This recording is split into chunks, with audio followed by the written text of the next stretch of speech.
konsep Nahdlatul Ulama yang diadopsi oleh Majelis Ulama adalah negara yang berupa produk mitsaqon ghalidh, perjanjian suci, modus vivendi atau perjanjian luhur.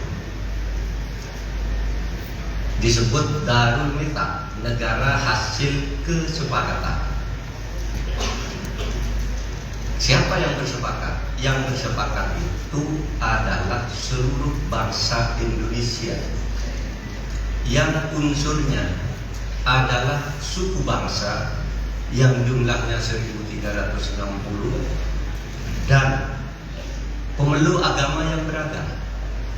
Ada 6 agama yang resmi ditulis di dalam peraturan perundang-undangan. Yang lain yang tidak ditulis bukan berarti tidak dilindungi ya. Tapi ditulis nih, satu agama Islam, agama terbesar di Indonesia, terbesar jumlahnya, pemeluknya 87%. Kemudian agama Kristen, agama Katolik, agama Hindu, agama Buddha, dan agama Konghucu.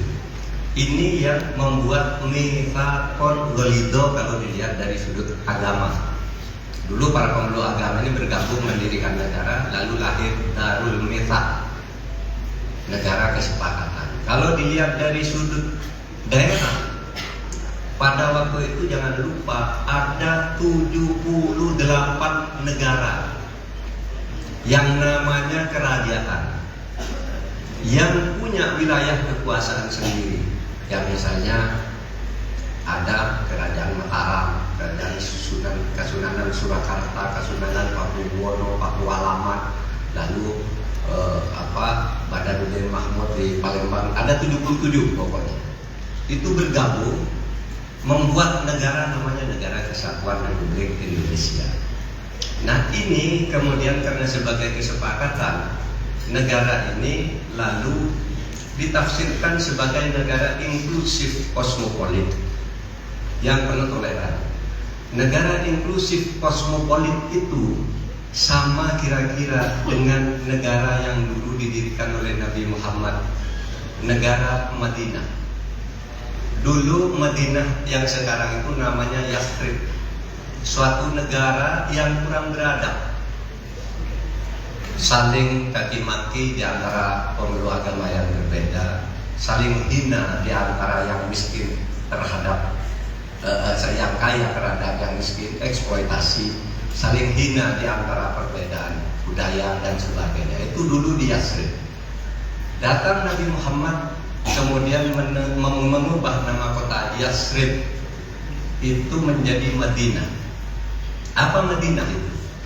Kalau Yathrib itu cirinya kebiadaban, ketidakrukunan dan permusuhan, sehingga oleh Nabi diubah. Kota ini hari ini saya beri nama Madinah. Madinah itu apa? Madinah itu adalah keadaban. Oleh sebab itu sering disebut masyarakat yang beradab itu masyarakat madani. Kalau masyarakat di masyarakat madani ini dalam bahasa Inggrisnya civilized society, masyarakat yang beradab, ya, bukan sivilian tapi civilized, berbudaya.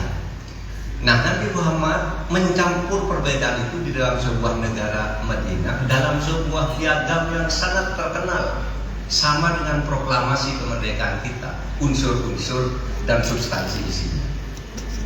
Nabi Muhammad mengatakan begini, hadza kitab min Muhammadin sallallahu alaihi wasallam bainal mu'minin wal muslimin wa Quraisyin wa Yathrib wa man tabi'ahum falahiqa bihim wa jahada ma'hum. Banyak. Inilah proklamasi, inilah kitab, inilah ketentuan dari Nabi Muhammad sallallahu alaihi wasallam antara orang mukmin dan orang muslim, kaum Quraisy dan orang Yathrib, para pengikut yang berbagai agama, suku dan budayanya. Wa man tabi'ahum falahiqa bihim, menyatakan bersatu, memerdekakan diri sebagai sebuah negara Madinah. Samakan dengan kami bangsa Indonesia. Hadza kitab min Muhammadin sallallahu alaihi wasallam bainal muslimin wal mu'minin, dan lainnya itu bangsa menyatukan keberbedaan itu dalam satu ikatan bangsa. Fala bihim, bersatu untuk merdeka.